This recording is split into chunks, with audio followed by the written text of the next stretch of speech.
I just saw what the currency looked like, saw what the oil price looks like.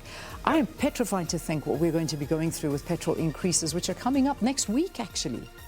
Yes, they are. The change of petrol next week. A lot of the inflation around the world that we're witnessing is being driven by high and sustained, just constantly high oil price and energy prices. So, yeah, it's pushing up fuel, but it's also just, I believe, underlying sort of inflation, which is coming as well. So, some headwinds ahead. All right, let's show you what's going on the road this morning. Speaking of winds, Chapman's Peak Drive in Cape Town is closed. Now, there's a storm that's due into Cape Town, as we'll be along in a minute with some more details about this. But I'll just tell you one of the early impacts. Chapman's Peak Drive is always a barometer, if you like, of what's happening weather-wise in Cape Town. And the high winds this morning, bringing that storm in, potentially have closed Chappie. So it'll have to be Okapsevek on and off the South Peninsula until further notice in terms of that closure of Chappies. Now, let's show you Baden-Powell. And I can tell you this morning, this is yesterday. This is a look at what motorists drove through yesterday. It's not much better this morning. And I've just seen a picture of a police vehicle that has crashed in the sand at Baden-Powell as well.